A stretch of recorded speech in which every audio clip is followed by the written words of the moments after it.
All right, and we are live. What's up, everybody? Thank you guys for stopping by. David Dopko, I know you're here. Thank you so much for coming onto the screen. You're the only person watching so far. Love you, brother. Hope you are well. Titan Masters, say hello to the Grandmaster John Ruffin, my Kaiju. Bless you. Bless you. Yes. All right, John. John, how you doing, brother? I'm doing great. Thank you, Harold and Patrick and Akira. Thank you all for having me. This is awesome. Thank you for joining us. Thank you. Yes. I mean, I knew like when we started this, I knew we were gonna bring on special guests. Okay, and I told these guys, we have to have our first special guest has to be you, John, because you are the man. I can't say this enough. You know what I mean? You're the person that inspired me to start Godzilla toy photography. Since I laid eyes on your work, all the way back when, you know what I mean? That's when I fell in love with your work, and I wanted to do what you were doing. You know what I mean? And I've grown a lot. You know what I mean? And because of you, and then I pushed myself in things, and I've inspired others too. Eventually, you know what I mean? And like, even Brian and Patrick, I saw their work and stuff. Like we didn't connect at the time, you know what I mean? But like over time, like we all got together and things, and like we decided to do this. Yeah. So David Dopko, he's my inspiration 100%. Look at that guy. Bless you, David. He's another great artist that we should get on the show one day, because David does beautiful portrait style toy photography and stuff. You know what I mean? And that's something that I want to learn too, like how to do like better portrait shots and stuff. Yes. So yeah. So yes, it's really wonderful. How about we get in? Go ahead. No, I was just going to say it's really wonderful that you all are have this forum, because I don't get to talk to fellow toy photographers that often, and David is, just a shout out to him. He's probably the only one I really get to talk to, and I've learned some things from him that has helped change the way I shoot. So I appreciate the honor to be here, and how you've given me shout outs, over these years, and I appreciate it. You're much as an inspiration to me, and keep me going. Just watching you in your journry. So I appreciate that. Thank you, brother. Thank you so much. Thank you so much. That means a ton to me. You know what I mean? So yeah, like you're like, out of everybody in the Godzilla community, you're probably the one person that I've been wanting to meet so much in person. You know what I mean? So hopefully we'll get to do that one day. Because there was I was planning on going to G Fest. You know what I mean, in 2020, but then all of a sudden the COVID thing hit and stuff like that, and then like everything just went out the window, so so yeah, it'll happen. So yeah, so all right, so how about we get into the interview portion first. Okay, so for question one, thank you, David, thank you so much. Okay, yeah, you got to check out the Patrick and Akira's work too, man. Those guys are awesome. That's why they're here. You know what I mean? Because I wanted the best guys to do this with me, and these two gentlemen, they're the best at what they do. Absolutely. So thank you. Yes. Thank you. You're too kind, man. I don't know how you all do what you do. I could not do what. No, I'm serious. I just admire you all. Yeah. You just don't know how much. Thank you. Yeah. All right. So, John, how did you get into Godzilla? Since I was 4 years old, I'm old. So I grew up, I was born in the late 60s. I'll say late 60s. So that dates me. But I had the privilege of growing up, in the 70s and 80s, and experiencing kind of like, the Showa era, at its height. But, I live here in the U.S., Philadelphia, Pennsylvania.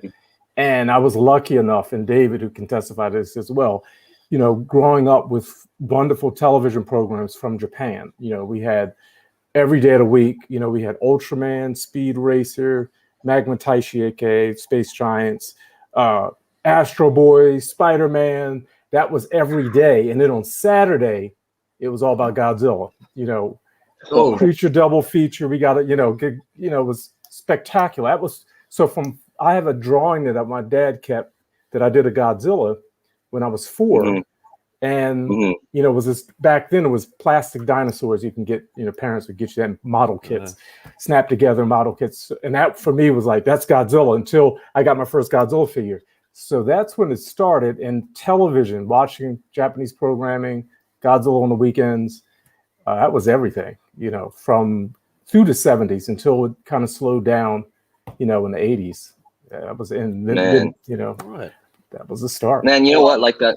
Like hearing that, it makes me so jealous because like growing up in Canada, like we had nothing, you know what I mean? Like we had Saturday morning cartoons, which was awesome. Like we had we had the Super Friends and all that stuff. And we had the Godzilla cartoon. Like the Godzilla cartoon is what got me started. You know what I mean? Like before that, I didn't know that there was any other Godzilla stuff. You know what I mean? But like movies, I rarely, it was hard to catch on, in Canada. But in terms of like collectibles, there was zero. There was nothing. You know what I mean? So, but you guys got it all. You know. And you know, you'd have to go to the toy, you know, like the Kitty City, or we had a Playland, I believe it was, and Two Guys. Some of these older shops, you know, toy shops before Toys R Us. I mean, they're gone now. But for me, it was you know, seeing the Aurora plastic model kits, the Godzilla, King Ghidorah, Rodan, and then it was the Mattel. You know, Shogun Godzilla, and my first Godzilla figure was a Godzilla Bendy rubber figure, and the Godzilla gang. But that was all late 70s, and then 84 when Godzilla 84 came out in Japan. I had no clue, but it was a boom here, and a toy shop in Center City, Philadelphia, opened up called Rocket Ships and Accessories, and we went. There was a big 30th anniversary birthday bash they gave for Godzilla, and I went down with my best friend. His mom took us down, and that's when I saw the first Japanese Godzilla Bandai figures, and that changed everything. Oh wow! And I would go down every Friday after school, and Saturday to go buy some new Godzilla toy or book, and that changed. That was when, you know, went from just when I was young to like I can really build a collection, you know. And that 84 was the big year. It changed everything. Yeah. That's cool, man. Yeah, I mean, I grew up without anybody, with no other Godzilla fans around me. You know what I mean? So I was alone in that department. You know? Yeah. So that's cool. So John, let me just put up what David mentioned. Oh, Leslie's in the house. What's going on, Leslie? Hey, bless you guys. Thanks, Leslie. Yeah. There's the crew. Yeah. So I had the same as John, but more. I got both NYC and Philly channels. I was lucky. Yes. Oh wow. Yeah. So see, you guys get everything there.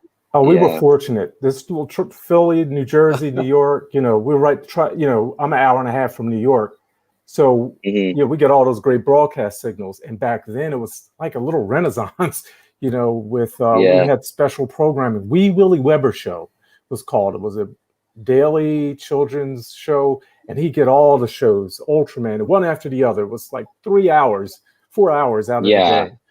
And then Godzilla, you know, Saturday. Wow. Or sometimes Friday night, I think it was Dr. Shock. He would have a whole couple hours of Godzilla. I remember watching King Kong versus Godzilla for the first time, and it was probably in 76. You know, it was like oh man, I wasn't born yet.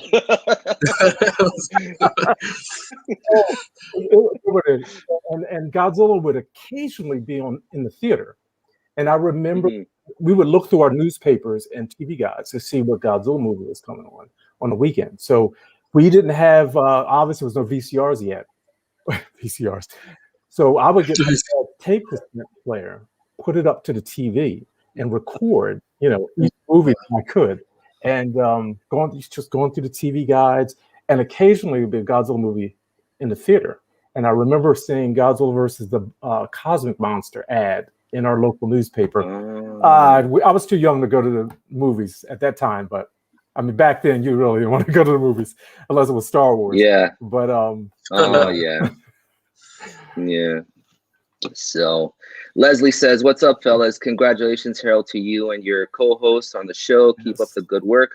Thank you for providing great content." Thank you so much, Leslie. Leslie has an awesome channel too. I mean, his channel is very entertaining. You guys should check out his channel sometime, guys.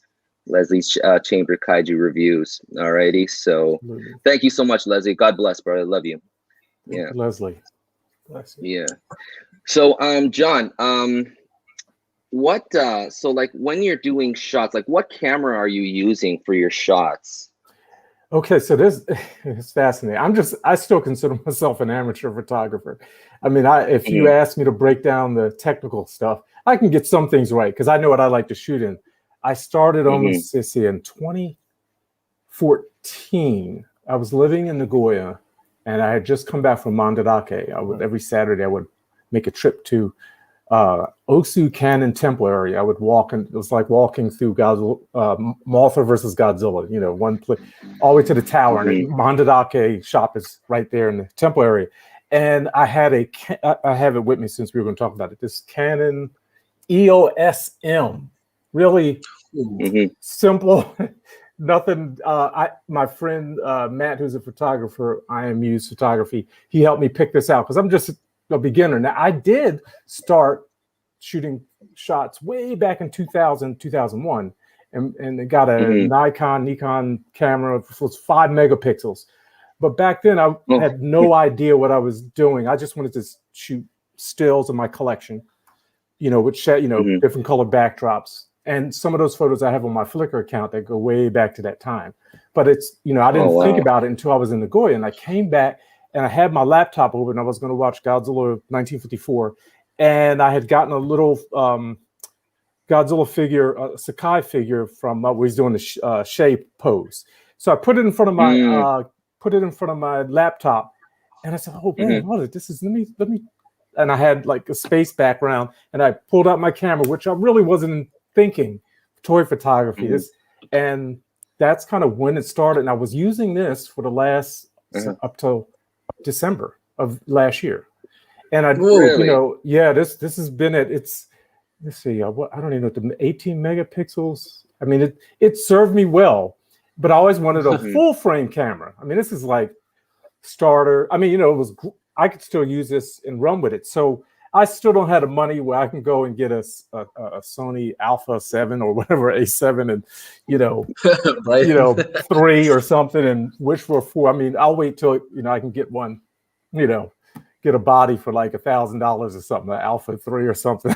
I don't know. So once I had the privilege and honor of working with X Plus as a freelancer, that I was like, I got to upgrade. I need something. I mean, I need to step it up. Yeah. And so I decided in Christmas, this is still not, it's perfect for me. I'm sticking with Canon because I've already invested time in it. Is the Canon EOS RP.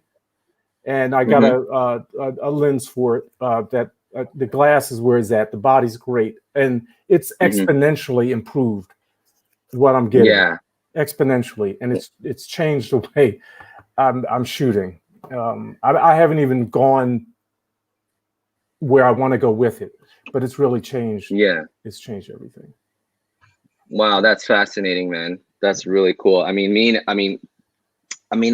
fell into Nikon. You know what I mean? Like my first camera was a Nikon D90, and then just last year I got a Nikon D7100. You know, and I've been shooting with a 50 millimeter lens. And I was just talking to Patrick last night about getting a macro lens, and he told me about those macro tubes. Patrick, is that what they're called? Yes, macro tubes.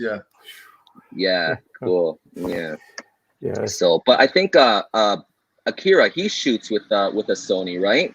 Is that what you have? Yeah. Sony A7.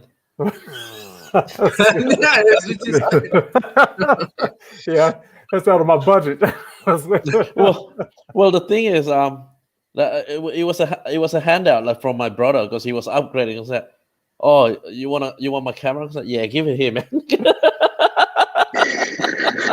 What a gift, man. That's great. All right, let's answer Leslie's question here. Okay, so which Godzilla film era had the better monsters, the 60s or the 70s?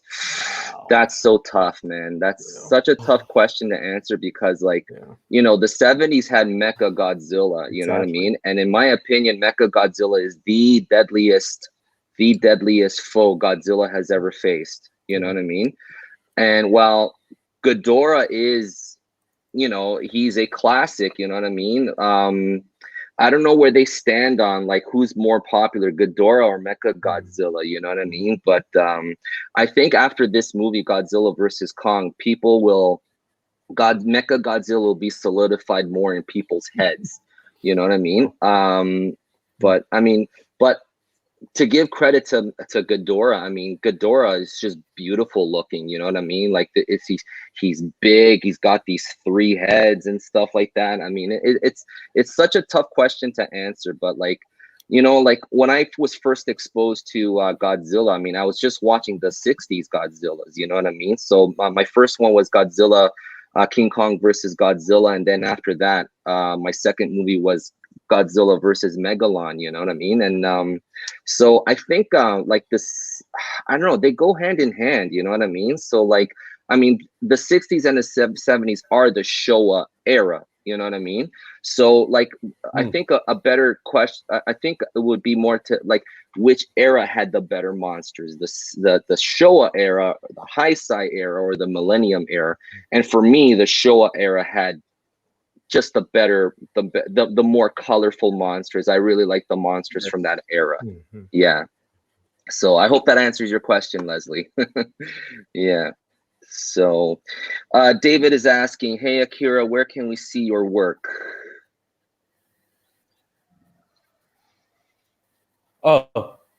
Instagram at AkiraJoe9. Let me just reply that on the thing on YouTube. Okay, he's gonna put that down in the comment section there. Yeah. Comment section. Right, so yeah. All right, so Leslie. Okay, so here's a loaded question. Do y'all think that the hype for Godzilla versus Kong has shed a positive or negative light on the fan base? I think it's positive.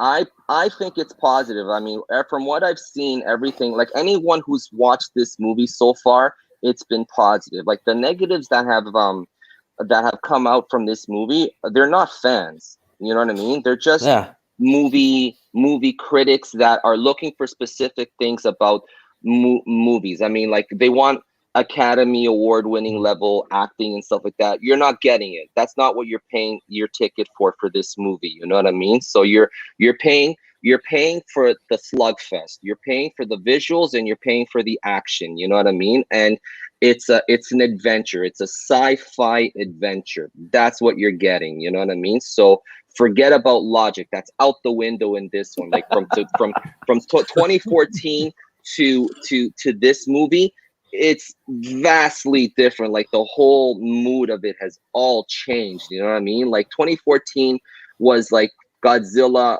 in our world. Now it's not our world anymore. It looks more like the Pacific Rim world. You know what I mean? So that's the thing. So, but I mean, all fan bases have their negatives too and stuff like that. So that's just something that we'll just have to live with. You know what I mean? So that's the thing. Agree. Yeah. Alrighty. So, John, how do you plan a shot? You know, it's all inspiration based. You know, I've been saving images, Godzilla images for years. So I have like a huge repository of just photos and other than books that, you know, inspire me that I'll come back to. So I have a little directory called Shot Ideas. And if it's a, you know, a portion of a book, magazine, just a still. And so inspiration, you know, if I get a desire, get an idea, I'll jump up. And that's usually the first part. Then I kind of research what I'm going to do. Now, in years past, I mean, this process has gotten more elaborate over time and more thought through. I can look back and say, this is what I did. And I try to do more consciously. and I research it. Yeah. You know, I'll grab Mm-hmm. the figures figure I'm thinking about, and just keep studying it, looking at the angles and what is the best side of the figure and what's not a, you know. And for me, if I was to lose my collection, I want to say I shot everything I had and got the life out of it. That if I just had my photos, I could just look at that and be just as happy with the photo and the finished work than still having the figure itself. And so that's always in my mind. I want to shoot something that's like in the film, or something that feels like it came from, reminds me of what I grew up with. And so then I moved to, okay, what exactly, what do I need for the shot? And I used to do I started with dioramas and that kind of oriented when I first started, and that's changed. I mean, I've heavily invested in a lot of buildings and props, that I will go back to eventually. But as time has gone on, I want to get better and better and more more realistic and more detailed. And I wish I had the skills of a builder, a kit builder. And so once I've determined whatever the shot is and what I need, I'll start setting it up. Now, I don't have much of a setup. And then once I get set up, get the lights in place, take the shot, I have to break everything down because of space. And then I'll post-production, Photoshop work. And that's, but when I set up the shot, I'm always thinking 3, foreground, midground, background, Yes. Focus of the shot. And as time has gone on, I realize I need way more space to be more effective, but it's a balance between there's limitations and, but John, I want to show you one of the shots for everybody to see. Okay. So, do you see this one? Yeah. Yeah. So this is such a great, I love these shots that you do, man. I mean, oops, sorry.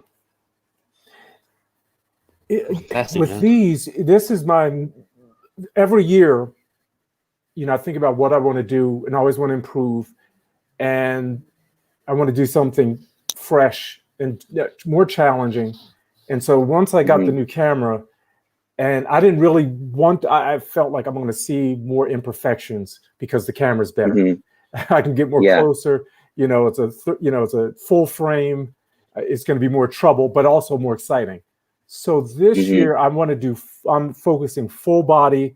I want it to look like a production shot. So instead of using props so much, I'm taking the shot in mind with, okay, this is what I want to create after I take the shot, and then integrating in the background, the foreground, from other photographs. So it looks like it's in a set, or, like it came from the film itself. But as of late, I'm also integrating I have grass, I have different, things that I can add back in, almost like green screening, but I don't use a green screen, but things that I can map in that are actual physical objects, but then I can go in and integrate with photographic. But this was never an approach that I used before. So this is all different. I mean, that shot right there of Godzilla 89, that looks like a production still. Like if any person who doesn't know toy photography, they see that, they think that's from the movie itself. That looks so incredibly real.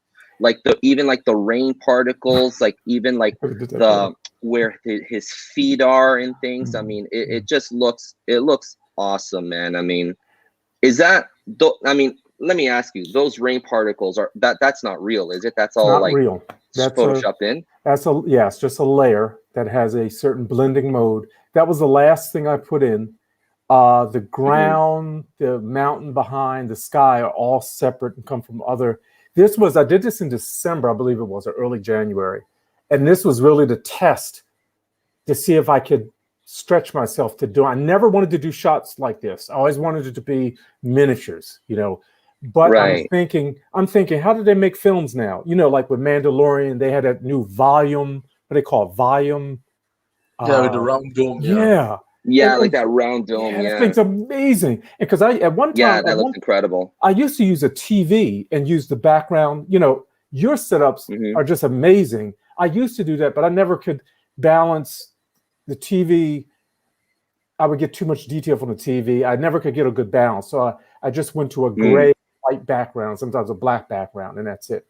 Most of the time, it's a gray background, and then it allows me to integrate. But in this case, I said, okay, let me play with this. It took me, maybe about 4 hours to figure out how to make this approach work. And then I didn't think it would work, but I was really satisfied with this. I could have done the rain better, but I was like, I felt, okay, I figured out how to integrate the ground. I figured out how to get a background. If you saw where this came from, you'd laugh. The original shot, the camera did a beautiful shot, but what I had to make of it is another thing. It's just to make it. I mean, I don't do that much in Photoshop, but Photoshop is so powerful that the blending modes, and you can do some cool stuff with little effort at times. But the shot has to be right, and the lighting, So because that shot's just so like, oh man, like I try and recreate that.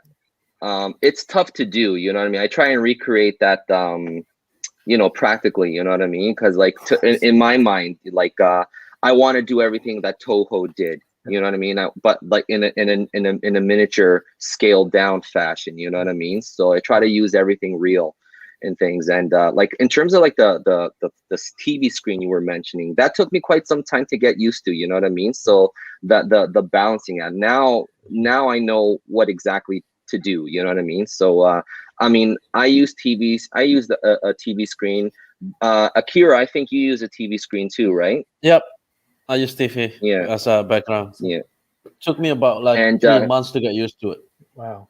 Yeah, See, I had trouble, there's a learning curve to it. I had trouble finding adequate backgrounds because I always wanted my Godzilla shots to look like they were from the Showa era, or the resolution. I would had my Mac hooked up to my TV, and I would bring the photos over, but I couldn't find high enough resolution for the screen itself. So I was always balancing how much depth of field, how to make it work. It was tricky, right? It's very tricky sometimes. Yeah, it is tricky. Yeah. Patrick, he uses cutouts, right? Yes. Yeah, Just cutouts. Wow. Yeah, it's impressive. Let's look at another shot. So important. This was the Mechagodzilla. I mean the Destroyer one. That was fun. I was really. There's certain shots. I don't know if this is the same way with you all. There's certain points I can look back at maybe about 6 different shots that were like such. I grew exponentially as a result of it. I could see a shift. This was an important one for me because I was figuring out, practical effects and what do they call it? The perspective. The Force perspective. Force perspective. Those those light poles came. I got those from Amy. I think, and when I was in Japan, I picked up that bus from one of the. I think it was one of those shops in the trees I got from a local train shop. And I shot it on a very small area, and it just, it felt good. It felt right. Yeah, it looks like a production still, And like the thing with a shot like that, John, I mean, that can only be pulled off with figures of that size. I mean, it's kind of hard to pull off something like this with smaller figures like SH Monster Arts, you know what I mean? Because they're tiny, you know what I mean? So like you have to have like this balance between knowing which figure to use for what props, you know what I mean? Because you don't want the props to look bigger than, you know what I mean? Like if you use an SH Monster Arts, it really doesn't sell the shot, you know what I mean? Like you need something that's big enough, you know what I mean, for something like this. No, this is lovely. I love this shot a lot, man. And especially the lightings on the poles, the light coming from the poles. Is that practical or is that the production? That's production. Edited in? Just a little dot and a little adjustment to the brightness not even brightness, contrast, a little overlay that I create to brighten up, but it's a little orange dot that's just brightened up, just to create that. I wish I could light up those street poles. They're so small. The scale of this, those poles are not that big at all. So they're very tiny. I would actually love to go back and take this shot again now with the Sakai 95 figure and reshoot it. But I'm afraid to do it now. I mean, I don't know if it would trying to I put more demands on myself now to make it look better, and that has been a problem for me because I may not take the shots, do the experimentation I used to do, because I'm becoming too much of a perfectionist. That's detrimental.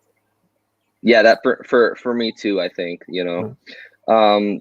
that Shin Godzilla one. That's the gigantic Shin Godzilla, right? Yes, it is. This was fun because from time to time I would find a cool photo that someone that was out there and just mock in, the toy shot, and that X Plus makes fabulous, beautifully detailed pieces, and that just I love Shin Godzilla. So I was all over that. I was like, this is fun. Yeah. So here's another question. What's the one figure that has given you all the biggest headache about getting a perfect shot? For me, that's been the I tried doing the gigantic. I've been I did recently a gigantic series, Godzilla '89 with these dioramas from Extreme Sets, and it was tough, man. It was tough. Like, I need a bigger space to get the shot right. You know what I mean? Yeah. One figure that's a big headache to manage is the SH Monster Arts Godzilla 2019. It's so awkward. It's so big, and it really lacks movement and stuff like that. So yeah, that's the thing. Yeah, for me will be the rodent, because anything flying and when trying to do it tangibly is a headache. Yes, it is. Yeah. That's kept me away from Rodan because you're so right. You're so right about anything flying. Let's look at this other shot. Go ahead, John. Go ahead. No, I was just going to say one figure that I love to shoot is the gigantic Godzilla 64. But it's tough. I'm satisfied with a certain angle, but never can pull it off with other angles. Very difficult to shoot, but a great figure. Yeah. Look at this one, man. Wow. Holy Jesus. This I love this shot so much, man. I mean, look at the detail in it, the wires and the poles and stuff like that.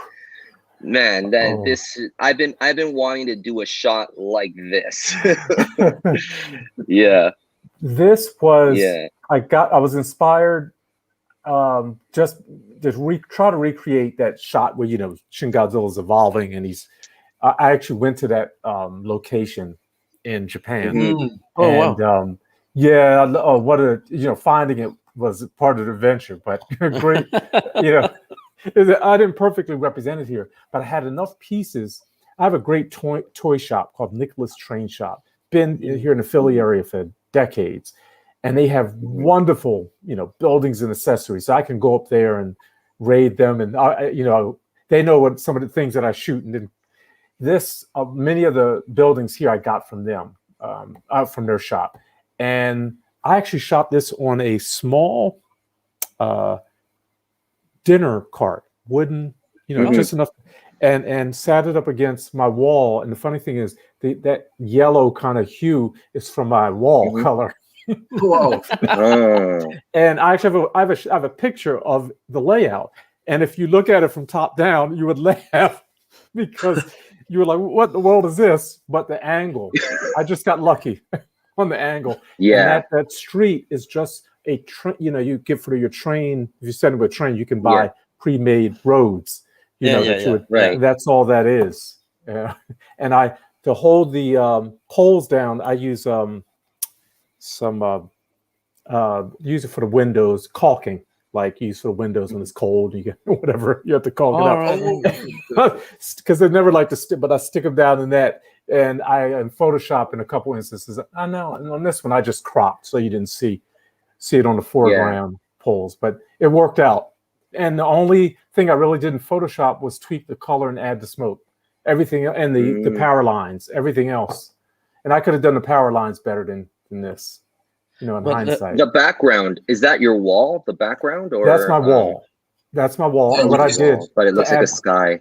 to add the sky is a little tricky you can do in Photoshop. If you use, for me, if I use a gray background, I can just about get any sky on it without any major Photoshop work. You know, just a few change your blending mode, and you know, I've learned some quick and dirty approach that just get it done, and it looks good. I mean, you know, just from the eye. For me, it's about just tricking the eye long enough. I mean, if you go in and get into the details, it's a toy, but just to try to capture some of the realism for a moment to suspend reality, you know, or you know, expand imagination. This is All so right, so good. I just Like the setup is just amazing. Like the attention to details, the car, the placement of the car, and like you know, the traffic light. Oh man, that's so good. Oh, it's incredible. I love this shot so much. I packed a lot in. It was an experiment. And, you know, it was also hard to keep the streak down. I was trying to tape things down, keep it from bubbling, because somebody's coming to roll. Yes, you know, it's like, yeah. You try to keep things It happens, yeah. And sometimes, you know, things start collapsing real fast. I mean, literally, it's like, I got to get the shot. And I do a lot more, my lighting at the, you know, I have to, with this shot, most of the years past, I would take my shots in my small room where I keep my collection, and I would use natural light through the window and a little IKEA lamp to cast, you know, an additional light, and hold handheld shelf lights to just light the subject matter. But I shot this in a different room with natural light, and that light coming in from the left side was from a window that was probably about 10 feet away. But it did just enough. It was, I think I shot this around maybe 1 o'clock, 2 o'clock in the afternoon. So the golden hour. Yeah. Yeah. Man, I mean, this looks so good, man. Do you get frustrated, like, if things start falling apart? Because, like, for me, like, when I'm doing a setup sometimes, and like it's so complicated and stuff like that, if things start falling, I was like, you know what I mean? Like, I start to melt down. You know what I mean? Yeah, absolutely. And I always know I'm going to hit something, and I'm going to knock something over and have to rebuild everything else. It's just frustrating. That's why dioramas, I don't do them as much. I'm going to get back to them, and I really want. I've gotten to the point I want more realistic props and pieces. But I'm not a craftsman or anything like that, so it's like I'm frustrated. I want to do better. Yeah. But, so John, John is making me want to learn Photoshop. Actually, he's making me want to learn Photoshop now. So you guys do it you do it in real time. That is so much difficult. If you ask me to do that, forget it. To get the lighting right, to get I don't have the equipment nor the skill set. I have to. Don't ask me to do any effects. Nothing. I have no. It's just not in my my wheelhouse at all. So Photoshop. See, I was a graphic designer. Since I was a chemist. Right. Okay. I was a chemist, and I turned to graphic design in 93, 94. And so I grew up using a Mac. I actually had one of my original Mac that I grew up with right beside me. And so I grew up using Adobe Illustrator, and was called, Illustrator 88, and Photoshop 2.5. I mean, when it was on 3.5 floppy disks, you put it in, and using Mac Paint. So that's how I got into graphic design. So for me, shooting was, I wanted to make graphic design type pieces. I wanted print looking ready pieces, and having to learn Photoshop in all those years, one edition after the other, I've just tried and true approaches, and it just was fortunate to be able to use it for the toy photography. But if I had to do practical effects and things, let's look at a few more shots. But I from mean, John. Yeah. How is this? I mean, it looks literally like a screenshot from a movie. Exactly, man. Gray background. The Godzilla there from, I think that's Godzilla vs. Space Godzilla was my inspiration for the shot where he's in the water. That's plastic faux water, I got from Amy and from, those sheets of aqua. Oh, okay. So Yeah. I had to cut, take 5 sheets, put it around Godzilla. The light is just a flashlight. I'm lighting off the back of the board. And once I get it in Photoshop, I can just add, the effects that I want. But everything is shot on gray. If you saw my setup, you'd laugh. It's really not. Photoshop makes a big difference, but it's often not a lot that I do. The clouds and smoke are important, but I think of it as anything you would do now with movie production. You need your After Effects or Premiere or whatever high-end software you need to change the temperature. Any filters and things. Yeah. That's cool, man. That's really cool. Especially you like need to get the basic right. Yes. Yeah. I like that Godzilla 84 shot. Like that, something about that suit, it's just beautiful, Yeah. I love that figure. Sakai is a master, Yuji Sakai-san, and that 84 was a long time coming. And when it finally came, I think I had maybe 4 or 5 days where I just kept shooting it, as many shots as I could. And that was one of the first. I've seen that. Yeah. I cannot wait for SH Monster Arts to make that Godzilla. I've been waiting for it. I've been asking for that, you know what I mean? But they just keep doing the wrong one. You know what I mean? So yeah, man. Maybe, since Sakai is doing more and more work, it seems, with them. Yeah. Totally. So what's your favorite X Plus figure to shoot, John? Well, this is one of them, the Yuji Sakai Godzilla 1984. I love Hedorah. I would shoot my Hedorah figures, my 30 centimeter, 25 centimeter landing Hedorah by X Plus. I love all of them, but if I could shoot those every day, all the time, but people would get tired of, of seeing Hedorah all the time. But sure. I just avoid it just because I know it'd be too much. And I do love the favorite sculptors line, Godzilla 1962 figure, and the GMK favorite sculptors. Oh, line. the GMK, yeah. Okay, that's not any of these guys, no. That's 75, right? Yeah. Yeah, I do love the Sakai 54. Love that figure. I could shoot that all the time as well. Yeah. Are you planning on getting that gigantic series 54, that new one? Absolutely. Yes.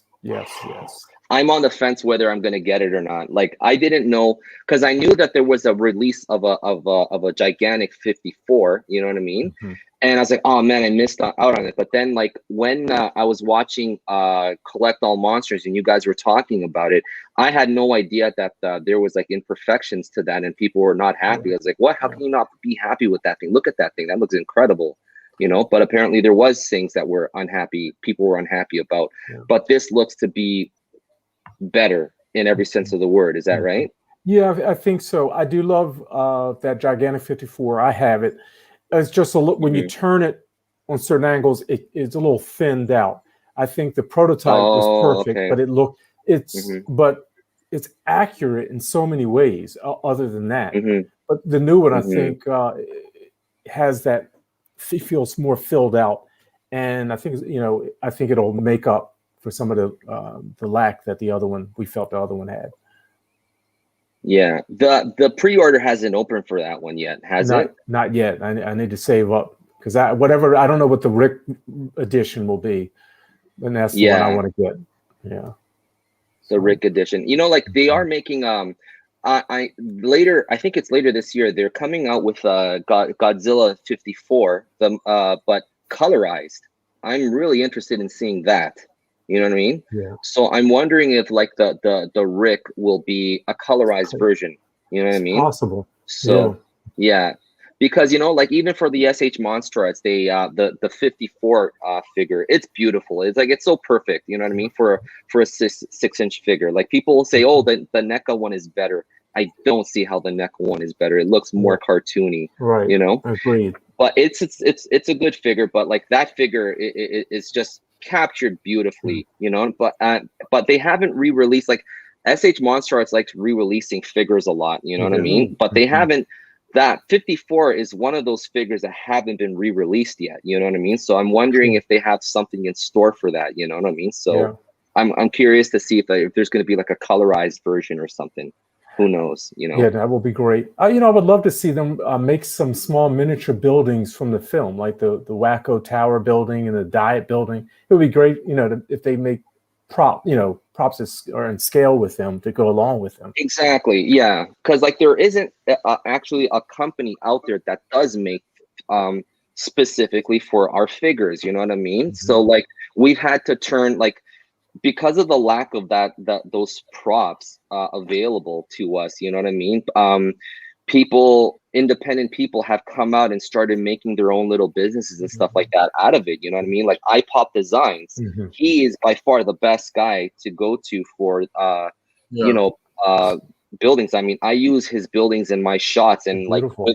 it really helps, you know what I mean? Like having the right scaling and stuff like Yes. that, like the force perspective and stuff, the detailing in the building and stuff. I Yes. mean, I can make my own buildings, but I can't make it as detailed. No way I can make it as Right. detailed, you know what I mean? So like I have to, if I make a building, a set of buildings and stuff like that, you know what I mean? Like I have to try and make it as much as I can, but then still have the figure be the focus of it, not the buildings and stuff like that. You know what I mean? So yeah, if you understand what I'm saying, right? Yeah, absolutely. Yeah. So, oh, Leslie, hold on. And it's based on a kit. Oh, That's he's right. talking about the The 54. 54. Yeah. So he's gonna be one big one, and that's all I'm gonna say. Said and done. Yeah. So It's gonna be that's gonna be a great I have addition. 2 gigantics already. I have the 89. Okay, that's like my Great Grail figure, and the 2019. That's my other Grail figure. You know what I mean? And I don't know if I have enough space for another giant figure or not. You know what I mean? I might keep it at my school, but like I kind of want to have it with me. You know what I mean? I don't want it. You know what I mean? Like I don't want to put it in my school. You know? So yeah. So okay, so what is your area? Okay, well you kind of answered that already for like your area that you set up. So how that 60s look, like we've been asking, like we're really Yes. blown away how you do that 60s look, John. You know, it's all again that post-production kind of work in Photoshop. I always just to give an example, I was going to show a couple books like in the 90s that inspired me, that were always in the back of my mind when I was going to shoot. Masami Yamada-san, he's authored many Godzilla and Ultraman books, but this was really influential. I think this came out in 91, and just incredible dioramas. And so, I'm sorry, it's not as, I can't almost break the spine, but they're really beautiful dioramas. And this was always inspiration to me, but it also was in the back of my head, these effects, this lighting and all this. So trying to pay attention to details to kind of to be able to capture that 60s, 70s Showa look and feel. A lot of it came down, in my mind, is color, your tint and depth of field. And see, growing up, everything was on film. No DVDs, no Blu-ray, no 4K. So everything was old black and white television, color television. Our first color television set was in '76, and it was fuzzy, blurry, and so that's still to me that's my memories of Godzilla are etched in that old look, blurry. I don't use noise a lot, but noise, adding some level of noise and texture. And then I find myself now, I want to create like old Showa style Godzilla books, with this book, one of my first Godzilla books I grew up with, as you can is in black and white, things don't look as good. If they were cleaned up in 4K, it would look beautiful, Mechagodzilla, all that stuff. These are my memories. It's blurry. So if I'm always in a pursuit of trying to capture that feel, that memory, that nostalgia, that I can't, that I grew up on. So I'm always playing with that. And there's some wonderful filters, some really good stuff in Photoshop out of the box that gets you, that creates that.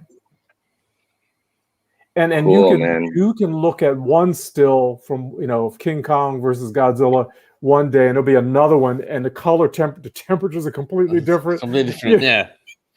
So you can pick it. Do I want to do something more, teal, green, green, blue, or do I want to do something that's more a warmer type of representation? So, but I love that old Showa style, and look. Yeah. So David was asking, Harold, do you work with N scale buildings? I have a few of them. I have like these Tommy Tech buildings, like the 150. You know what I mean? So, but I got to get more. Like I don't have enough of those. I got to get more of those of those buildings to get the shots that I'm looking for. Yeah, I've invested in a few Tommy Tech and Kato. Kato makes Kato, Kato, yeah. Yes. Kato is a bit bigger, isn't it? It is. It works great for the X Plus 25 centimeter, 30 centimeter that's line. right, Perfect. The N scale Kato is great. In the train shop that I go to, I mean, they have H scaled. I mean, they just have, so any forced perspective I really want to do, I can just about grab, something to do the job in whatever scale I want. And they'll order me Kato, but I can order stuff online. And when I go to Japan, I look for stuff. I go to there's a shop in Akihabara that I love going to. I don't know why the name of the shop. I don't know if it's a Tommy Tech shop itself, but it's like I've been looking for those Tommy Tech shops. Like Akihabara is so big, and like you could spend days going through Akihabara. Like I'm still looking for those power lines. I've been wanting to find those power lines. Can't find them. You know what I mean? Even online, like they're expensive or whatever. Man, Jesus Christ, like can't find them. You know what I mean? So the Tommy Tech, actually, you have to. Sorry. You can go to the Ami shop, like right in front of the Akihabara station. There's a Radio Kaika building. So you just go to Ami and just go to the section, the N scale section. You should find a lot. Yeah. It's on the third floor, the one with the long stretch of Yep. The shop that I go to is about a 5-block walk from the Amy down the main. There's a hold me think. It's on the left side. It's like on the 5th floor. All right. And you can see Tommy Tech logo in the window. And it's a yes. Oh, I could see it in my head. I mean, I could map it out in a minute. It's so you come out the station, I can see that green overpass. You just go right up that block, about 5 blocks up. There might have been and it's on the left. I go there every time and come out with a couple bags of goodies. That's how I got my street poles and everything. Damn. You know what, man? We have what shot I'm going to do. You know what? All 4 of us, we have to like plan a trip. David, you too. Like we all have to plan a trip. Yes. We all meet there. You know what I mean? We shoot a special a show of Collect All Monsters and Titan Masters, and we do like this hunting thing. That would be so awesome. You know what I mean? Yes. So then come together and do one great, do a photo shoot. We need to do a book. We need to do a whole, diorama. Do a book. Oh yeah. Yeah. A huge honor, Jeremy, a long time, buddy. Hello. Hey, Jeremy. Yeah, Jeremy's online with us. Yeah. Hey, Jeremy. Yeah, man, that's incredible, man. I mean, I'm having such a good time with this conversation. I gotta say, John. You know what I mean? So it's incredible.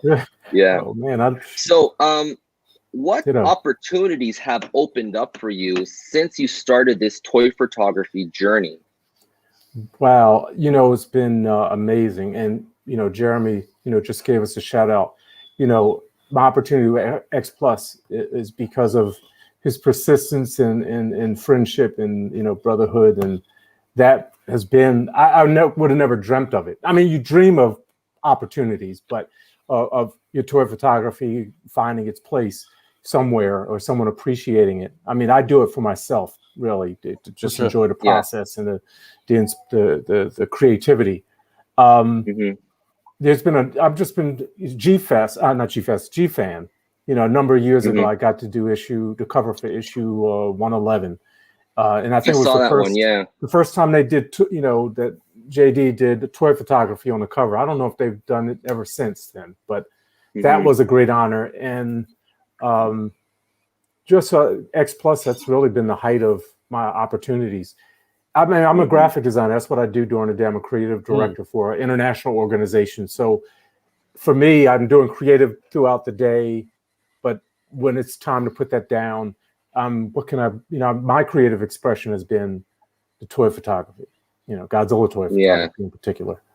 So anything that's come of it is just it's cherry on top. It's I don't know.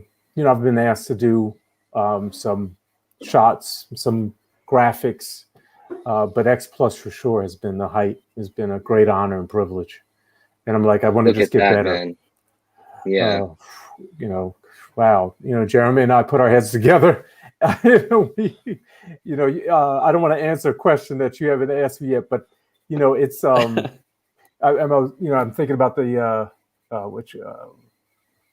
just the process. I never know what it's going to be or when they're going to call. When X Plus is going to call, and Chi-san and Matsubara-san and Jeremy, having the next box project, and we don't, it's not a lot of time. It might be a week or less. Got to hit it. Oh, no way! Seriously? Yeah, got to hit it, get it, and that's also what drove me to upgrade my camera, because it's like I got to get better.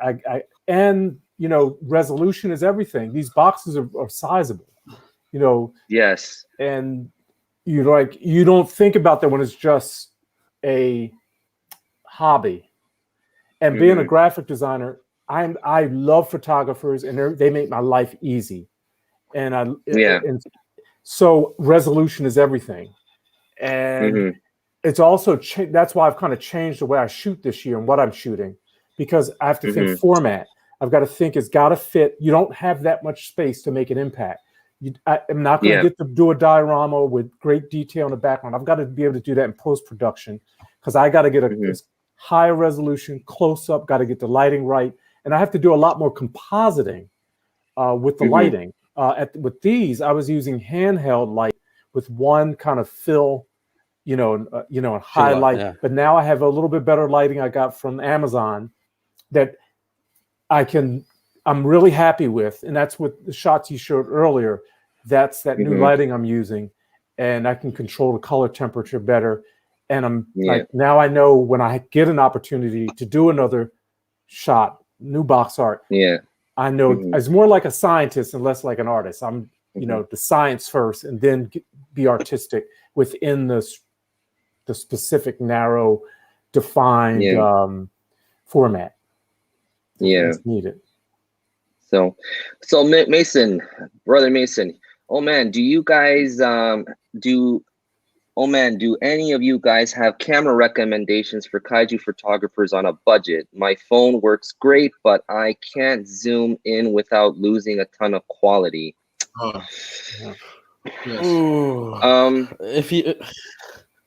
It really depends on your budget. You know what I mean? So, I mean, I fell into Nikon because a buddy of mine, I was looking for any DSLR camera that, and then he's like, hey, I got this Nikon D90. Do you want it? I was like, sure, take it. I'll take it. You know what I mean? So that's how I fell into that. So yeah, I mean, you don't want to kill yourself with that. You only need, I don't know, what can I say? Like an entry lighting is entry level to start with. Yeah. So yeah. And speaking of lighting, I mean, John, we use these Ulanzi cube lights. Have you ever do you have those? When I watched I believe during your first episode, when you all were talking about that, I don't have them. And I was using IKEA light, window light, and handheld puck lights. Now I have these these really cool desktop light and a ring light that I'm using as well. Yeah. That I can change the temperature on and lower the brightness. They work great. But those little cube lights, they're awesome. The challenge is with the bigger scale is getting enough light on the subject matter. Yep. And yes. And especially one thing, David, I don't know if he's still with us. He said, he made a point to me a few years ago about being able to see the eye, and making that point. And I wasn't conscious of that. So I started using handheld lights to make sure I was going to get the pupil, and that was really stuck out to me. So it made me forced to change my lighting. Oh, wow. Awesome. Yeah.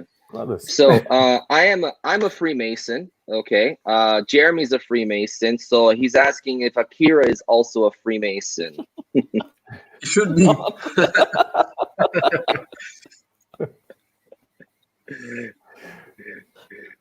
Yeah, I'll take that as a no. no, I would say I'm not. Yeah. But yeah, going back to what John was saying about the pupil. So, when I take shots as well, I make sure the pupil, you can see the pupil. So I always use light painting. So I'll be using my phone to handheld it, and so I'll be going like this, like to make sure the pupil showed up. Yeah. And I did my research within my budget for this EOS RP. And one thing that was important to me was tethering. And so with the software, they said the Canon software works really well. So I now shoot with my iPad through my wireless network, and I can zoom in, look at the eye, make sure the light is falling the best, possibly, for the eye. And it's great. It's changed the way I can shoot. Before I just had to take as many shots and hopefully it'll land in the right place, but that has helped a lot. Yeah. So what brand recommendations work too? So honestly, I don't have any allegiances to any brand, you know what I mean? It's like whatever you can get your hands on works, you know what I mean? So I do know if you want a higher, you're paying for it though. I mean, I know if you had to compare it, I mean, I know the Sony, the Sony camera, that high-end Sony camera is the best, for colors and everything, depth of field and all that stuff.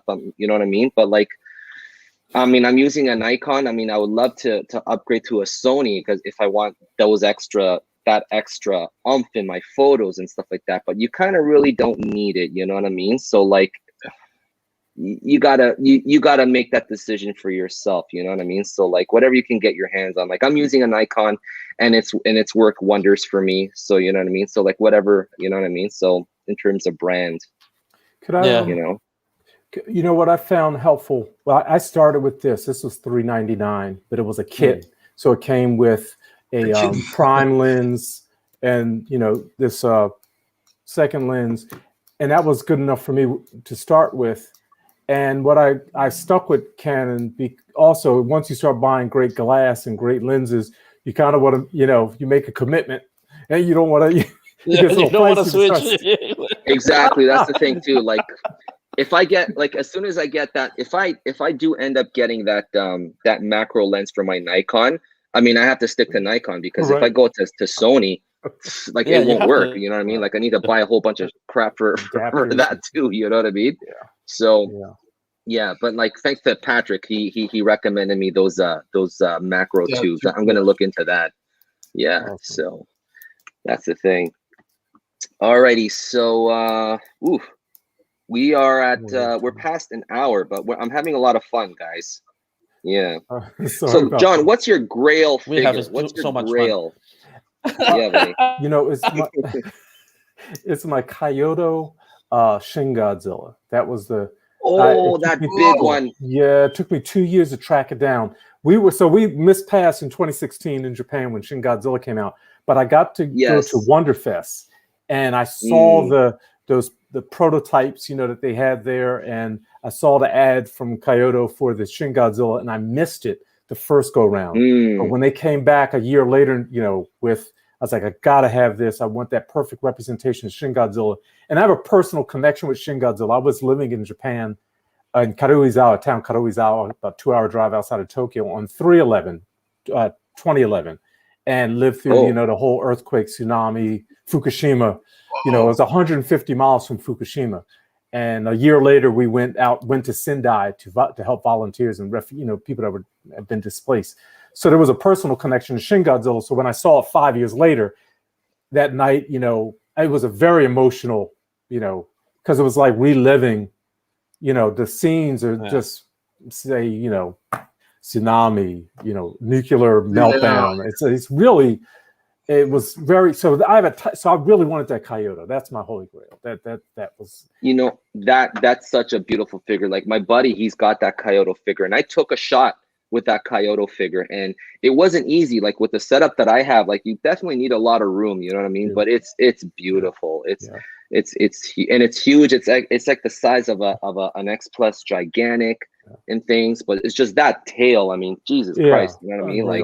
Like when I was walking up with it to my room, like I live in an old Taiwanese house, an old style Taiwanese house. So like the corridor is going up the stairs. They weren't made for people like me, you know what I mean? So like I don't, imagine. God damn it. That's awesome. Exactly. Yeah.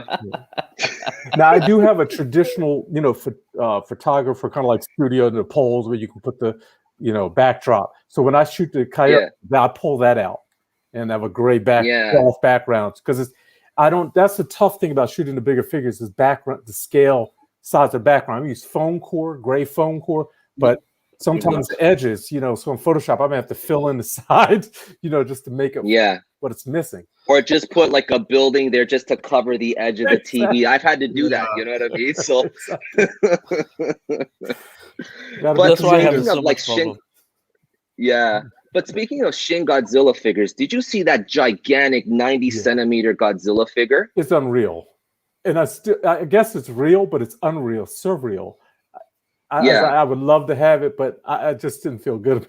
It's like, no. $2,000, dude. Yeah. $2,000. Like I was seriously speaking to my wife. I go, listen, this figure, $2,000, and she's like, sure, you can have it, but you're paying for it. You know what I mean?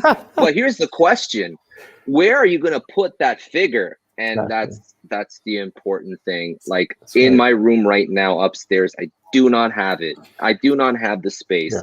And in our school, like, she's like, do you really want kids to look at that thing? I go, yeah, why not? I go, but the kids are gonna love it. No, they're gonna think it's awesome and stuff like that. You know what I mean? Exactly. So it's like, but you know what? They are making another. Like they are planning to make another one. You know what I mean? Like another Godzilla, but we don't know which version of Godzilla yet. So like, I'm willing to let that one go because my buddy that's 2 blocks away from me, who I borrowed the Kyoto one, he's getting one.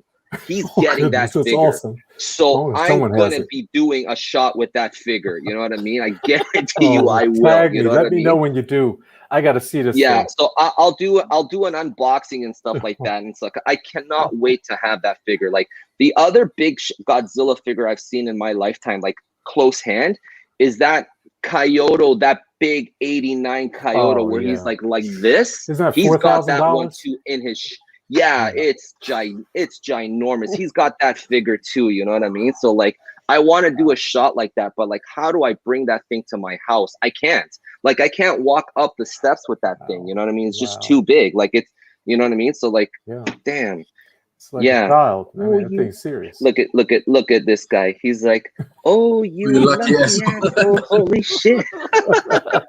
come to Taiwan, Mason. Come to Taiwan, I'll help you get set up and stuff like that, you know what I mean? And then okay.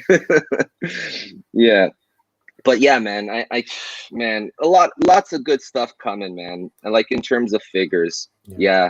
So Brian and Patrick, do you have a Grail figure? Like my 2 Grail figures is the gigantic 89 and the 2019. Do you guys have like a Grail figure? I think I don't actually. No, eh? Pretty much. Everything I wanted, I just go get. That's awesome. Yeah. At this point now, I think I'm kind of confused on what I want to collect at this point. Really I'm here and there now. With Godzilla, and I'm now into Gundam again. So I'm awesome. still thinking what I want to go back into, man. Yeah. Cool. So, John, what has is there a dream collectible that you've always wanted, whether it exists or doesn't exist yet? That's a great question. This book, I had the privilege of interviewing the author, the editor, one of the authors of this book, this diorama book, Masami Yamada-san, and he sent me a video from the shop where these figures were kept. Ooh. That video is must have been from 1990 maybe, or 89. And these figures, I'll send you a video. Oh my gosh, they're amazing. They're huge. They're bigger than Gigantics.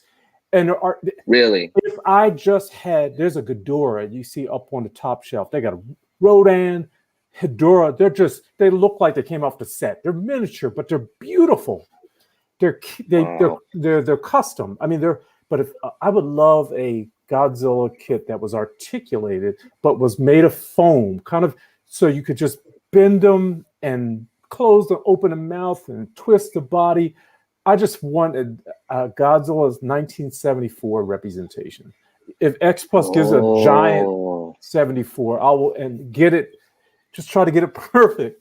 I will be elated. Yeah. But a dream figure that doesn't exist, I would want one of those that Yamada-san created and used for this book. They're amazing. I'll send you a video. I mean, the Ghidorah looks like he's right off the set. It just has that Showa look. The hair, the necks. I mean, it's like amazing craftsmanship. And the Mechagodzilla, amazing. It's like, give me one of them. I'd give my whole collection for one of them.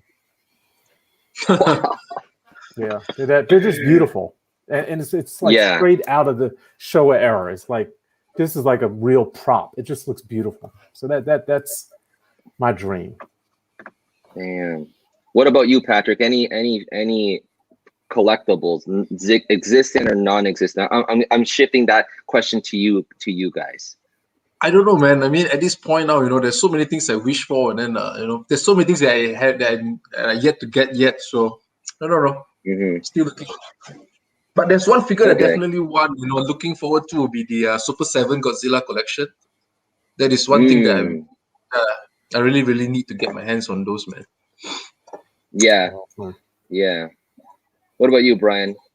Akira? Well, me, it's not the figure that I wanted, they haven't made yet, but it's more like it's not like Godzilla. It's more like I don't know if you guys familiar with this show called Lion Maru back in the, I think, 70s. I think I've heard you shooting about it. It's like a lion with a human body. Scale. Oh wow! I really want that, man, because I grew up. They haven't made it. Yeah, that's awesome. Well, for me, I mean, a Godzilla suit. You know what I mean? A buddy of mine here in Taiwan, he's the best cosplayer here in Taiwan, and he makes all his costumes and stuff. I've spoken to him about him making me a Godzilla suit. Awesome. Wow.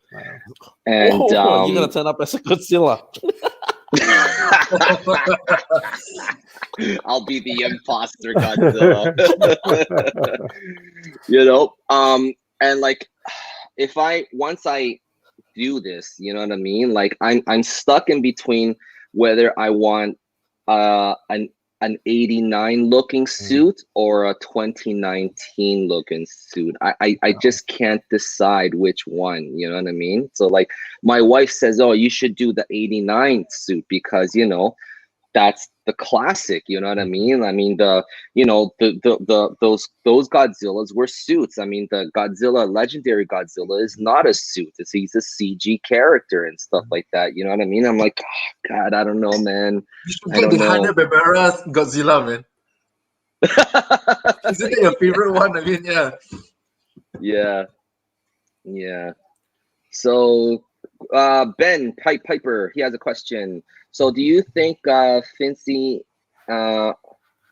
armature style buck would work with a kaiju figure? I don't know what that is. What's that? I think it's one of those figure with this Silicone body figures, right? yeah, silicon bodies and like so it's what do you call it? Like you can't see the joints. You know what I mean? Oh, okay. Yeah. It should okay. work. It should work. It's silicon bodies. Yeah.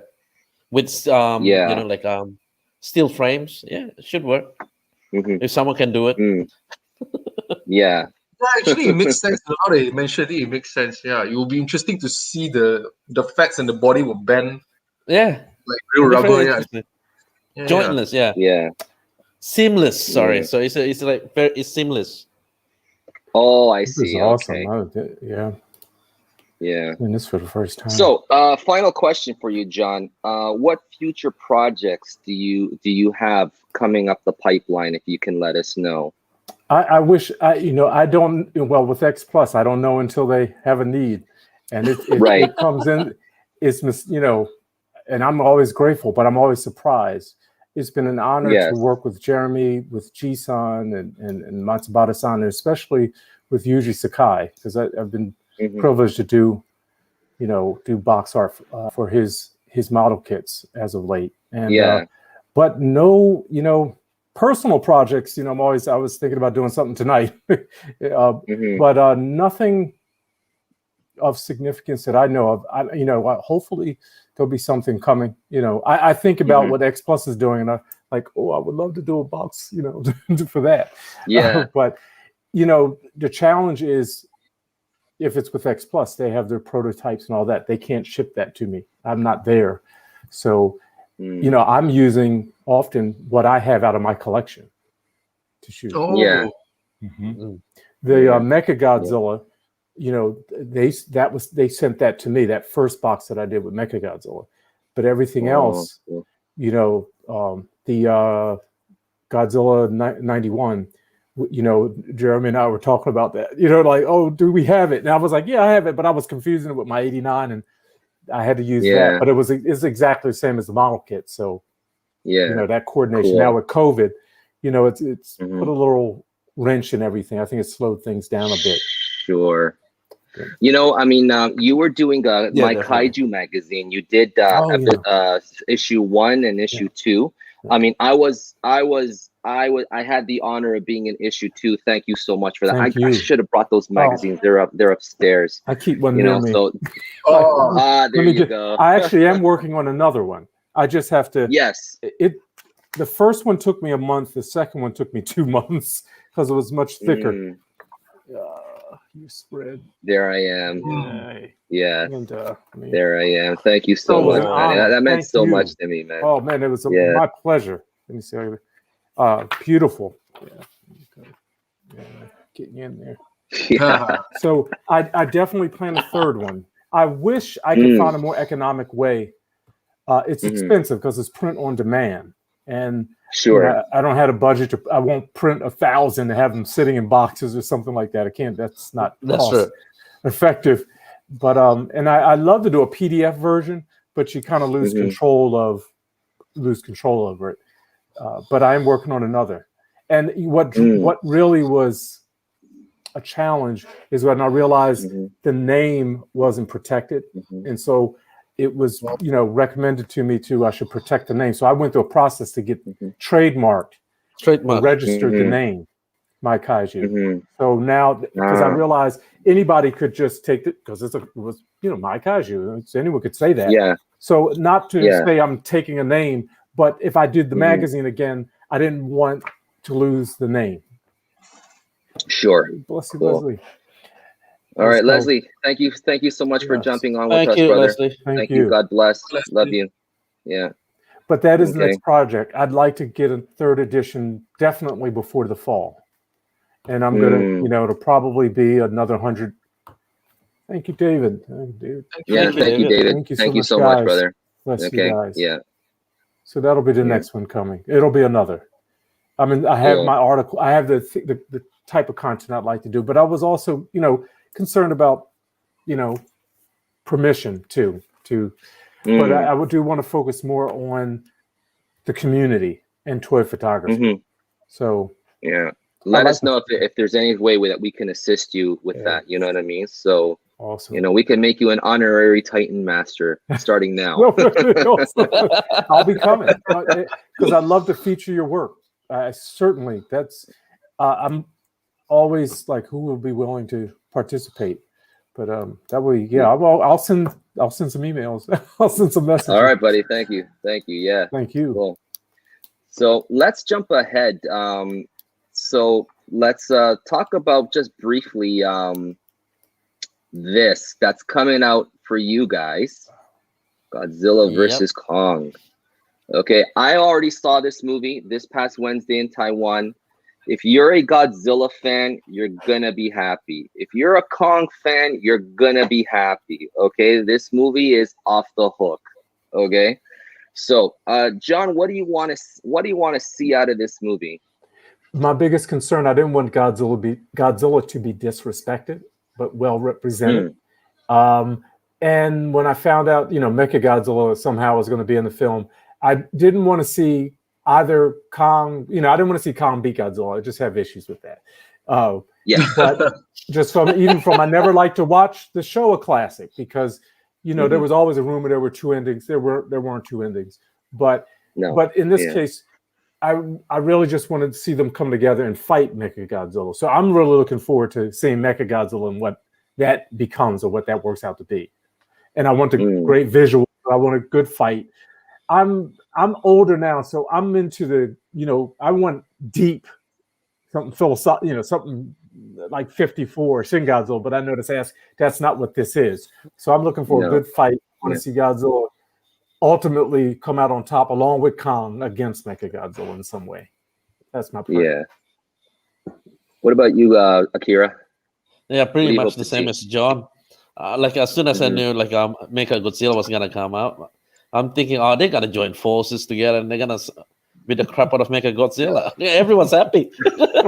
Yes. Yeah. What about you, Patrick? Same, I'm hoping for the same thing, bro. Yeah.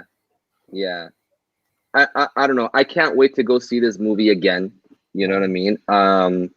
It's awesome, man. I mean, again, like I was telling John earlier, and like what I wrote in my non-spoiler section on my Instagram, throw logic out the window. You know what I mean? Because there's plenty to nitpick about this movie, but if you do that, it's just gonna take the fun out of the movie. You're not paying that ticket for logic. You're paying that ticket for entertainment. You're paying that ticket for a slugfest. You're paying for that spectacle, and it delivers on all that. You're gonna be happy with this movie. You know what I mean? So it's gonna be awesome. It's gonna be awesome. That's great. Yeah. Alrighty. Excited. So let's move on to Godzilla Singular Point. Like we finally got a full reveal of Godzilla Singular Point, and I'm excited. It looks awesome. So John, what are your thoughts on this design of Godzilla? I'm right along with you in terms of excitement. I've always wanted to see a more traditional Godzilla animation, and now this is different. I mean, because Godzilla's more rendered, and he looks ancient, and I like this approach. It is different. I'm not going to complain about the design. It's intriguing. I'm happy with it. I wasn't that excited about. I was a little disappointed with Godzilla anime, the trilogy. But, But I did like the design. I like the concept. I like this. Yes, and me I too. want to see where this goes. I'm excited about the other Kaiju as well. And I like the it looks fun, and I think it'll be satisfying. I like that. This angles here. This is great. I think it's just be fascinating. Yeah, that mysterious, ominous feel from this Godzilla. You know what I mean? Like he's hiding in that mist and that red mist and stuff. You know what I mean? That it looks intriguing. So mythological. And like, I wasn't too sold on this at first, when I first saw the first clip, okay, I was like, ooh, I was interested. But then when they showed Jet Jaguar, I was like, Oh, I love him. I love Jet Jaguar. But then they in this trailer they showed Jet Jaguar in action, and then I was like, okay, now I got my now I'm intrigued, because they gave him a new set of legs in that, and then like he's jumping all over, he's like he's being a ninja, he spears one of those Rodan monsters, like there's like a whole bunch of them apparently, right? And he spears one of them in the head and stuff, and like, okay, now I'm excited, now I'm intrigued, because Jet Jaguar is one of those characters that we haven't seen in a long time since Godzilla versus Megalon, and I love that character very much, you know what I mean, and I wanted to see this character come back. And then when they first showed that character with those stumpy legs, I was like, what the heck are they doing? You know. But then in this trailer, like, they gave him another pair of legs where he looks like he's running and jumping and all that stuff. So I was like, okay, now he's got to look at least functional, because with those stumpy legs, he doesn't look functional. You know what I mean? So he was made in a garage or something. But I love that. Yeah, exactly. You know? That's what, like, it doesn't look like he was made for combat. You know what I mean? Like the robot design. You know, so that's the thing. That might give that may give the series so much charm. You know, it's you know, it's a interesting balance of, you know, that they got going on. I love that, you know, strangeness at the same time, and it looks good. Yeah. Let's move on. Okay, so Shin Ultraman. Bad news, guys. It got delayed indefinitely. It got delayed indefinitely. Yeah. Oh, indefinitely. Oh, yeah. Wow. They got delayed indefinitely. Any reason why? I heard it was no idea. Now. Unknown reason for now. Bandai one first, you know. Yeah. So, what do you think of this Mafex figure, though?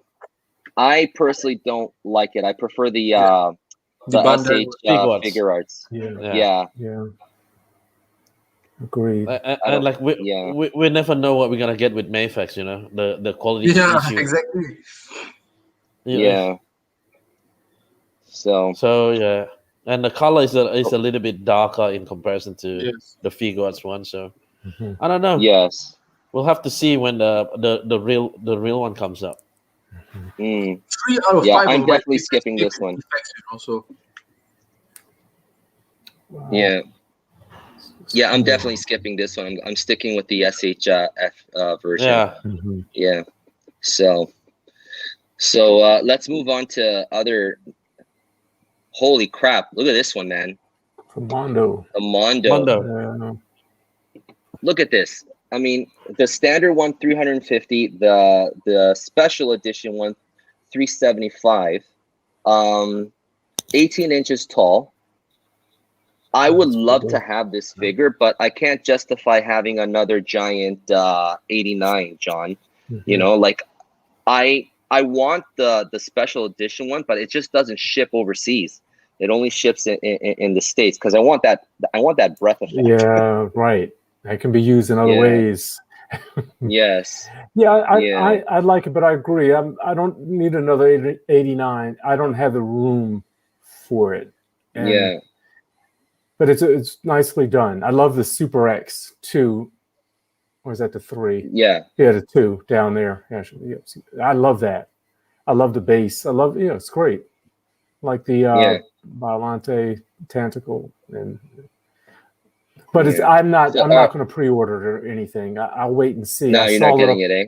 No, but I saw it up on Sideshow Collectibles. You know, if I'm waiting for other things to come out, I have priorities. I may do a layaway on it. Yeah. Okay. Alrighty. So, what about you, Akira and Brian, and Akira and Patrick? Any interest in this one?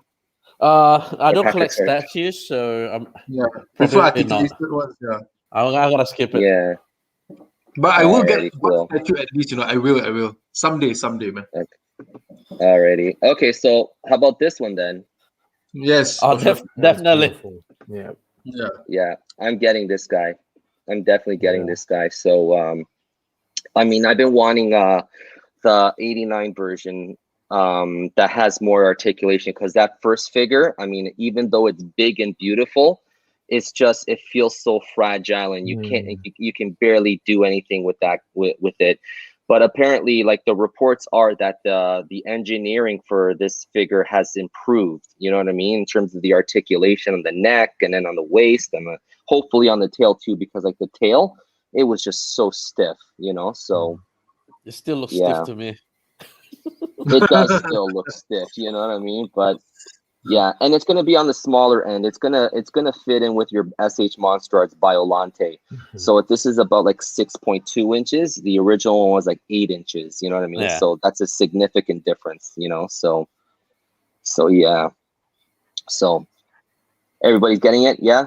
John, what about you? You don't get SH Monster Arts, do you? I do. I have a nice little collection. You do? I just don't shoot them because I don't have things to scale with them. Oh, But yeah. Oh, okay. I just never show that collection. I've got them. I've got a good little set, you know. Oh, okay, cool. Cool. Space Godzilla, yeah. Junior. I've got King Ghidorah, Mecha King Ghidorah. You know, good little Biolante. Nice. Yeah. Yeah. So yeah, gotta dip. All right, guys. Yeah. See you later, Ben. Thank you for joining us. Okay, we're gonna be wrapping up in a few minutes because we're like at an hour 31. You know. Yeah, but before we go, let's do some. Hold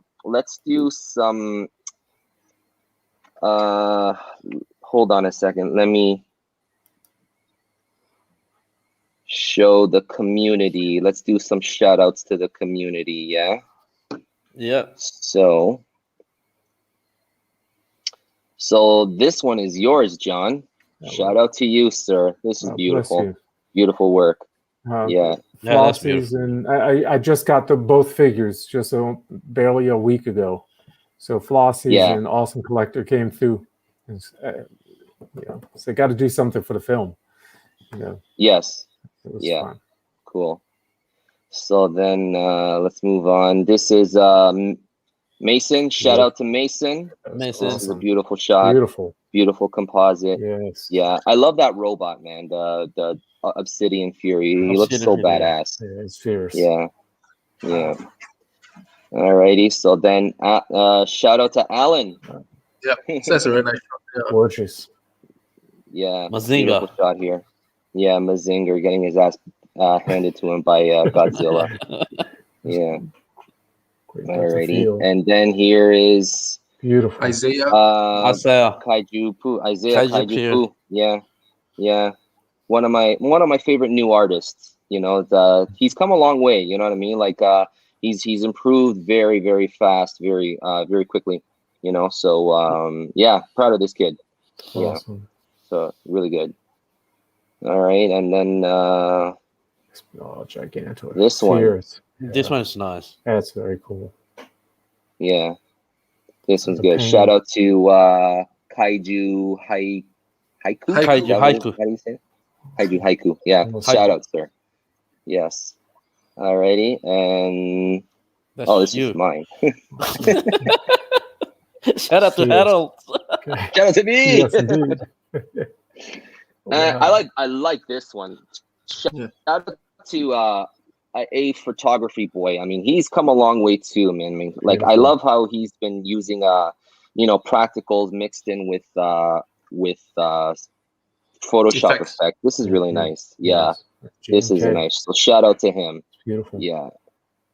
Yeah. So then, and let's see what's going on here.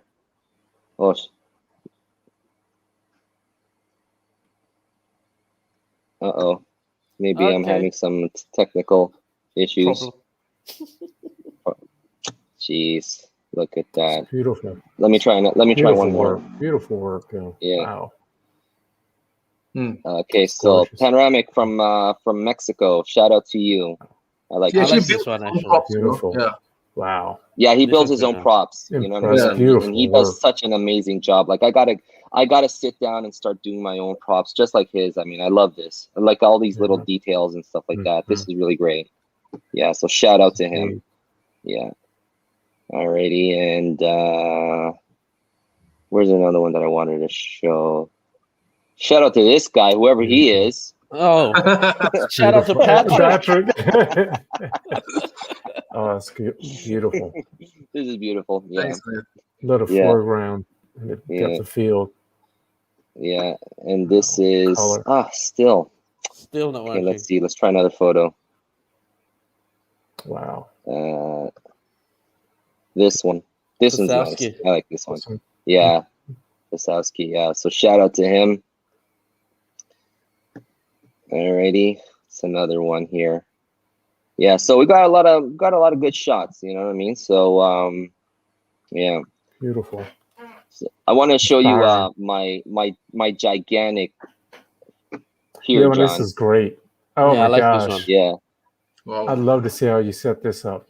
Oh man. I set this up. I'm gonna be releasing a video of like all my BTS. Like, you know, I used to just shoot and then put a BTS along with it, but I've decided to just keep all my BTS until the end of the month. You know what I mean? Then I have like a showcase of the BTS. You know, this wasn't easy to set up again because of the size of the figure, my TV and stuff like that. So like this was a balancing act just to put up, you know what I mean? Like, right. These little figures here, the 3.7 inch figures, they're actually like Men in Black figures, you know what I mean? So I use like as my executive figures and stuff, you know what I mean? And got like the articulation, like it's just so wonky and like so I really had to like use like a bunch of, I had to use like a toothpick to put under his feet so I can like go kind of right into the foam, and then like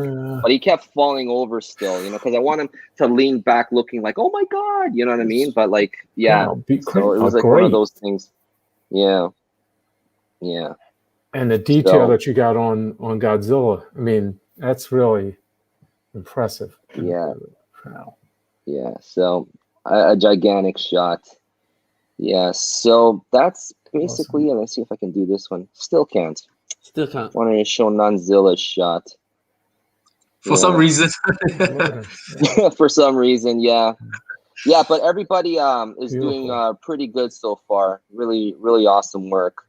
Indeed. I've got to get on Instagram more. Yeah, so like you're starting to use our hashtag and stuff so people will start seeing more of your stuff here, man. I love this composite. It's beautiful. Yeah. Is this the standard edition of Godzilla or the Rick version? This is standard. Oh, this is the standard. Okay, cool. Yeah. Very cool. All right, so I think that's pretty much it. So how about we wrap it up now, boys? We're over. All right. We're over 1:30. Sorry about that. Yeah. It's all good, man. We're having fun. No. We had so much fun. Yeah. So Alan, thanks for the shout out. You're welcome, brother. Thanks, love you, brother. Yeah, I met this guy. He's from the Philippines. By the way, Alan, it doesn't work at all. No, the thing is that you need for that, Patrick, you need the clear filament. I'm in the process of getting a clear filament for that. You know what I mean? So because Alan he does like these shots. Let me show a shot now that I have him open. Like, let me find that shot for Alan. Did we? Hold on a second. That's the lightning stuff that he's been doing, right? Yeah. But I found out that we can actually create webs for Spider-Man, you know. Get out of here. Wow. Look at these look at these effects. Boy. This is made with a 3D pen. Get out. You know? Yeah. It looks real. Awesome. Oh shit, hold on. Oh my goodness. Yeah. This is with a 3D pen. Yeah. Wow.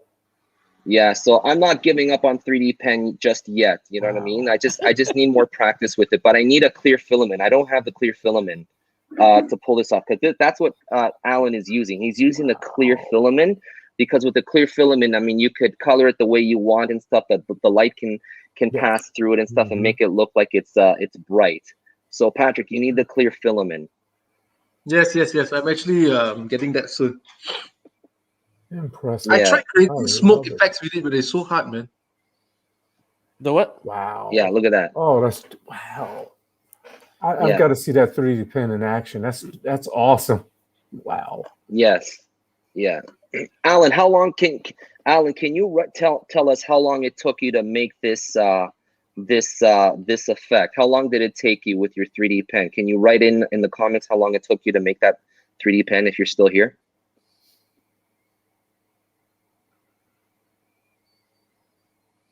Is he still here? Less than 30 minutes. Less than 30 minutes. Thank you, Alan. Yeah. So yeah, I got a ton of plans for the 3D pen. But we just need to practice it more, Patrick. You know what I mean? But you need the clear filament. Yeah. So don't give up on it yet. Yeah. Alrighty. Creative solution. Thank you, Alan. Yeah. Thank you, Alan. Thank you. Yeah. All right, guys. Look at how shitty it looks like, man. Oh, wow. It's just a smoke effect. It looks like a swan now. Yeah.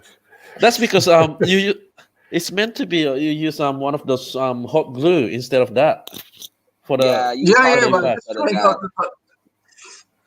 it's not gonna work, man.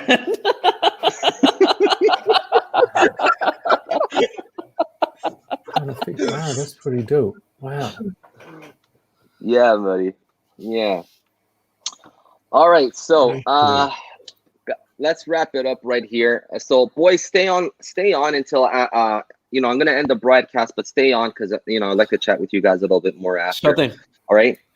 Okay, so everybody, for the last two people that are still watching, thank you so much. Okay, but for you guys who will watch this show later, thank you so much for watching. This was a ton of fun. John, thank you so much. It was a true honor to have you on our very first special interview and things. I would love to bring you back for future episodes and things.